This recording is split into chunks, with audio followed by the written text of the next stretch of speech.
One Piece a été publié en 1997 et est aujourd'hui toujours en parution avec le prestige d'être le manga le plus vendu de tous les temps. Connu comme étant un manga vraiment riche dans lequel tu peux redécouvrir l'œuvre juste en la lisant une deuxième fois et que même après tout ce temps, après un aussi long récit, réussit à garder toute sa cohérence. Et aujourd'hui, comme vous l'avez vu au titre, je vais parler de quelques incohérences dans One Piece, mais aussi en profiter pour débunk quelques incohérences que je vois souvent sur les réseaux qui n'en sont pas du tout. On va commencer la vidéo par une qui est assez évidente et qui est même plutôt amusante, car Oda qui est applaudi comme un génie est plutôt cocasse qu'il tombe dans l'illusion de son propre jeu. Car en effet, durant l'arc Dressrosa, il se jouera du lecteur en faisant croire tout au long de l'arc que le personnage de Trebol, au vu de l'aspect liquide de son fruit, est un Logia. C'est quelque chose qui est allé jusqu'à même tromper notre protagoniste Monkey D. Luffy, qui s'étonne de ne pas pouvoir toucher Trebol, même en utilisant le Haki. On aura la réponse que plus tard. En fait, il n'était pas un Logia, mais une masse gigantesque de morve. Au final, il serait un Paramecia et pourrait produire de la morve qui pourrait recouvrir et donner une masse énorme à son corps tout maigre. Ça explique beaucoup de moments où il n'a reçu aucun dégât malgré le coup subi. Mais le souci avec ça, c'est qu'Oda a voulu se jouer de nous, mais qu'il a fait l'équivalent du serpent qui se mord la queue. Car dans la fabrique de jouets, Usopp prendra son courage de main pour défendre les Tantata et réussira à couper en deux Trebol, ce qui normalement aurait dû provoquer sa mort, dû au fait que son corps a été coupé, vu qu'en réalité, il n'est pas un Logia mais un Paramecia. Mais au final, il se reformera, ce qui est normalement impossible pour lui. Pour la suite dans l'arc Drum, et même tout au long du pré-ellipse, Chopper nous expliquera comment marchent ces Rumble Balls et comment il les utilise. Bien sûr, il nous mettra les effets des 3 Rumble Balls, mais dans le cas général, nous spectateurs avions bien compris comment ça marchait. Pour se transformer, il doit obligatoirement utiliser une Rumble Ball. Mais tout changera lors du post-ellipse où il dira que pour utiliser ses nouvelles transformations et ses anciennes, il n'a plus besoin de Rumble Ball. Sauf bien sûr pour le Monster Point qui ne lui demande qu'une seule Rumble Ball. La transformation dure alors 3 minutes, mais à la fin on le rend inapte à bouger pendant 1 heure. Le souci dans tout ça, c'est dès le début du post-ellipse, Oda introduira sans le faire exprès une incohérence sur son utilisation. Lors de leur descente chez les hommes poissons, quand un kraken les attaquera en risquant de faire exploser leur revêtement de leur bateau, Chopper protégera le Sunny avec son Guard Point qu'il est censé pouvoir utiliser sans ses Rumble Ball, mais utilisera quand même à ce moment-là sa drogue pour l'utiliser. Oda, dans un SBS, choisira l'excuse du bonbon, mais bien sûr ça ne tient pas la route. Ensuite, on a tout ce qui se rapporte, on va dire, à Campbelt. Car effectivement, quand on nous présente un peu le monde de One Piece et comment fonctionnent certaines mers, il y a des détails qui deviennent tout de suite un peu inquiétants. Je rappelle ce qu'on nous a dit sur Campbelt, c'est une mer où le vent ne souffle pas, et comme c'est infesté de monstres marins, la navigation y est presque impossible. Seuls quelques navires comme les cuirassés en granit marin de la marine, ou les bateaux des pirates Kuja, sont réellement aptes à le traverser, sans vraiment craindre quelque chose. Et ça rend alors quelques éléments assez bizarres, comme durant l'arc Baratie, on nous dira que Don Krieg a réussi à revenir de Grand Line, ce qui au vu de ce qu'on nous a dit est quasiment impossible, car ils n'ont pas de bateau adapté et n'ont pas non plus la puissance adaptée pour résister aux monstres marins. En plus de ça, leur bateau marche grâce au vent et il n'y en a pas sur Campbelt. Il aurait alors impossible de fuir les bêtes marines qui y habitent, ce qui aurait dû provoquer bien évidemment leur mort. On n'a pas que cet élément sur Don Krieg, mais on en a aussi un autre avec Trafalgar D. Waterloo, car il avouera après Marineford qu'il est impossible pour leur sous-marin de traverser cette mer, non pas à cause du vent, mais à cause de toutes les bêtes qui y vivent et qui ne feraient qu'une bouchée de leur sous-marin, et que le bateau des pirates Kuja pourrait leur permettre de traverser cette mer. C'est d'ailleurs comme ça qu'ils réussiront la première fois à aller sur Ruskaina, l'île où s'est entraîné Luffy. Mais la cohérence intervient sur le moment où ils quittent l'île, car à cette occasion, ils n'ont jamais été aidés par les pirates Kuja, ce qui rend leur retour normalement impossible. Si le navire des Amazones est le seul moyen de venir, alors il devrait aussi être le seul moyen pour repartir, ce qui a été totalement occulté par Oda. Ça tombe bien qu'on parle de l'eau, car le prochain est aussi une incohérence le concernant partiellement on va dire. Lors de l'arc Punk Hazard, le groupe de Tashigi, Mocker, Law, etc. seront capturés par César avec des menottes en granit marin. Law avait bien prévu le coup, car il avait échangé ses chaînes en granit marin contre des chaînes tout à fait normales. Grâce à son fruit, il arrive alors à couper ses menottes et celles des autres. Mais arrive l'incohérence. Il se retrouve devant les menottes de Smoker et qu'il arrive grâce à son fruit à lui enlever le granit marin pour la simple et bonne raison que dans sa room, tout est sous son contrôle, pour peu que son haki soit supérieur à celui de l'opposant. On pourrait se dire que c'est logique, mais sachez que normalement, même avec sa room, il devrait être impossible pour lui de trancher le granit marin. On le remarque grâce à Dressrosa, où quand la Birdcage tentera d'écraser la fabrique de Smile, car les murs de ce bâtiment sont faits justement en granit marin. Et Franky l'expliquera très bien que de par ce fait, il est impossible pour un utilisateur de les couper. Après, je vais pas être vraiment mauvaise langue, car en vérité, l'histoire de ces menottes sont assez floues. Car il y a une excuse qui peut contrer cet argument, le fait que l'eau n'a peut-être pas coupé les chaînes en granit marin, mais a plutôt coupé Smoker en deux, donc il aurait pu le reformer plus tard. Et malheureusement, ça n'a pas été précisé. Ensuite, je vais juste aborder quelques détails qui apparaissent le temps d'une planche ou d'une case. On a par exemple la différence entre le manga et l'anime, car sous le format du papier, durant l'arc Whole Cake Island, Luffy décidera de faire un échange de coups avec Big Mom. Mais il s'épuisera après une seconde de Gear 4 face à Big Mom, et qui est quand même pas mal incohérent au vu du fait que dans le manga, Big Mom ne lui a mis aucun coup et à aucun moment Big Mom attaque Luffy. Pourtant, il sera KO juste après, épuisé, transporté par ses alliés. Dans l'anime, ça sera corrigé, et Big Mom, cette fois, tapera après avoir bloqué Luffy, expliquant comment il se retrouve HS juste après, qui rend le tout beaucoup plus cohérent. On a aussi durant l'arc Dressrosa, une situation assez similaire à Mr. 3, qui lors de l'arc Alabasta, malgré son fruit, arrivera à flotter sur l'eau. Oda bien sûr tentera de le justifier en SBS, avec une excuse sortie de son chapeau, comme quoi il y aurait du bois qui flotte en dessous de lui. Bon, ça peut être acceptable dans les grandes lignes, mais le souci c'est que cette situation se reproduira à Dressrosa. On aura un cas similaire avec Bellamy qui flotte sur l'eau du Colisée à Dressrosa alors qu'il est censé couler comme une enclume.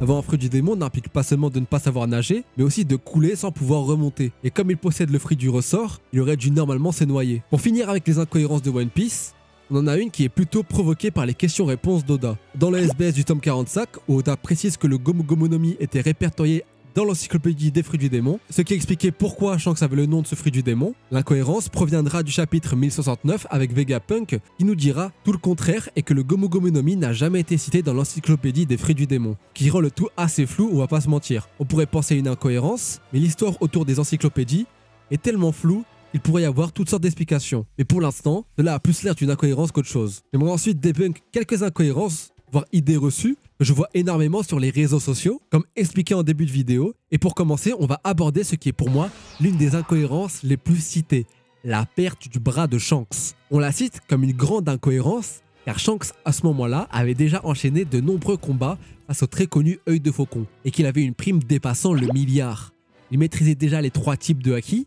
Même si on ne sait pas à quel degré allait sa maîtrise, à ce moment-là, il avait tout pour one-shot le monstre d'un regard. Pourtant, il se laissera bouffer le bras sans utiliser le haki, et c'est ça qui est décrié par les fans.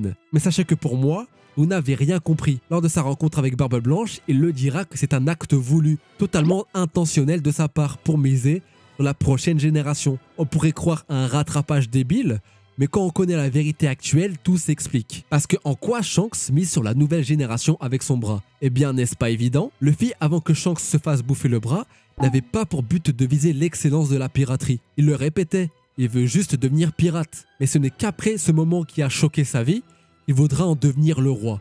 Shanks, par cet acte, a voulu choquer Luffy et a voulu lui donner cette volonté. Pourquoi ça? Eh bien, car depuis le début, il connaissait la nature du fruit du démon. On nous le remontrera à Wano, quand Shanks verra la prime de Luffy en Gear 5.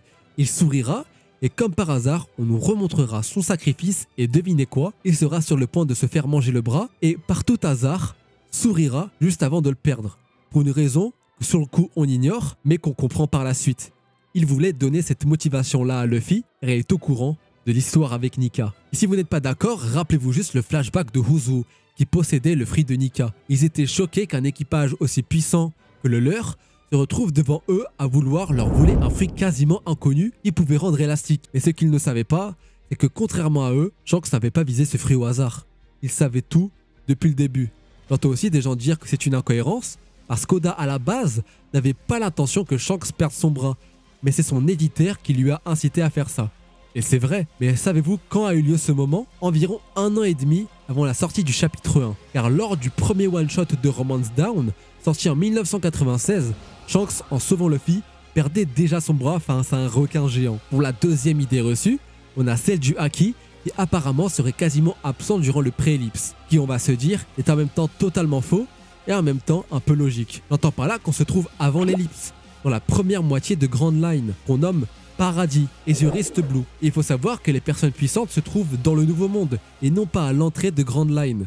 Par exemple, on dit qu'il était illogique que Crocodile n'ait pas le haki au vu du fait qu'il ait pu affronter Barbe Blanche, mais il faut savoir que ça ne veut absolument rien dire. Car dans sa Vivre Card, on nous l'explique très bien que Crocodile n'a jamais pu rester dans le Nouveau Monde. Il a affronté Newgate à son arrivée dans le Shinsekai, et qu'il a automatiquement perdu et est retourné sur la Terre de Paradis. De par ce fait, il n'est pas trop possible de développer le haki seulement en restant dans la partie faible de Grand Line, c'est-à-dire la zone nommée Paradis. Et ça répond à ceux qui disent que c'est pas normal qu'on n'ait pas vu de haki, car 90% du prélips se passe justement dans la partie du paradis, là où il y a les gens moins forts. Mais attention, j'ai beau dire ça, on a quand même eu de nombreuses fois où le haki a été cité et même mis en pratique, et ça sans qu'on le sache. On a par exemple Barbe Noire à Lockdown qui écrasera un membre de l'équipage de Bellamy et dira avec la prime de Luffy en main que son haki a l'air puissant. On a aussi Garp qui arrivait à faire mal à Luffy à Water 7 en disant qu'il y arrivait en revêtant son point d'amour. Bien sûr, on sait aujourd'hui que le mot revêtir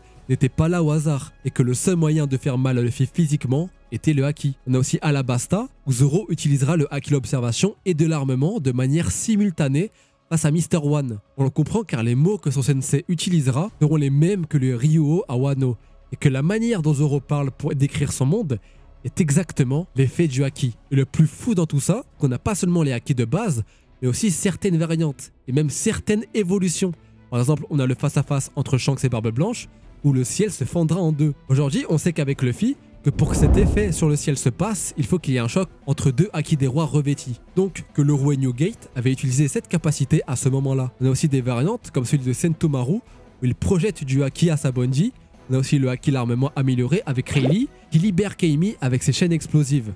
On a les pirates Kuja qui revêtissent des objets à distance. On a même les sœurs Gorgon qui utilisent le HDO. Et le HDA en plus d'utiliser une variante du HDA pour repousser les attaques de Luffy. Et même en citant toutes ces scènes, comment ne pas citer Shanks au chapitre 1? Il faut dire que là j'ai cité plusieurs éléments mais qui ne se trouvent pas à Marineford car cet arc est rempli d'utilisation de haki de partout. D'ailleurs en parlant de toutes ces scènes, à un moment durant Little Garden où Mr. 3 aura plusieurs clones et Luffy ne pourra distinguer aucun d'entre eux, pourtant il délivrera une seule attaque et réussira à toucher la seule vraie personne. Luffy s'exprimera en affirmant que c'est le total hasard. Mais au vu du fait que Luffy a dans certaines situations utilisé du haki sans s'en rendre compte, comme a pu le faire Zoro lui aussi à Alabasta, il aurait pu à ce moment-là, pour distinguer le bon, utiliser le pouvoir de l'observation. Mais à ce jour, rien n'est confirmé et ça pourrait tout aussi bien être du hasard. J'aimerais mettre un terme à cette vidéo par l'idée qui a émergé depuis la révélation de Joy Boy au chapitre 1045 par les 5 doyens. Ce que certaines personnes reprochent, c'est que les doyens ne mettent pas une grosse prime à Luffy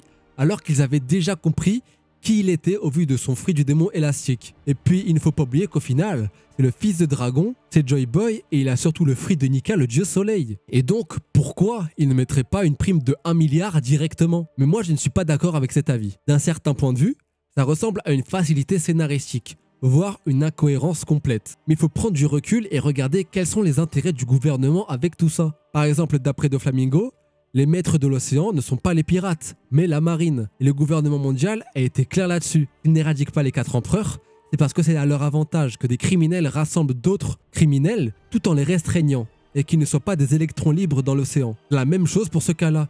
Ils ne mettent pas de grosses primes sur Luffy dès le début pour éviter que l'attention se porte sur lui. Des gens comme Doffy pourraient le recruter juste parce qu'un rookie a une prime immense. Imaginez qu'une personne commence sa piraterie sous les mers d'East Blue qui est reconnue comme étant la partie de mer la plus faible et que directement vous ayez 1 milliard sur votre tête. Immédiatement, vous allez attirer les regards de tout le monde, y compris des empereurs et des grands corsaires. Et c'est vraiment tout le contraire de ce que le gouvernement veut. On a un exemple avec Sokka, avec Nico Robin, enfant qui aura une prime de 79 millions de berries, car le gouvernement veut la mettre en valeur et faire comprendre que c'est le sort réservé à ceux qui veulent s'informer sur le passé. Ça a été leur erreur aussi car ça a provoqué l'intérêt de Crocodile pour cette femme qui l'a pris sous son aile. Pour Nika qui fait littéralement partie du passé, ils ont tout intérêt à ne pas trop le mettre en lumière pour ne pas risquer le pire, comme ce qu'ils ont fait avec Robin. Merci à vous d'avoir suivi cette vidéo, j'espère qu'elle vous aura plu.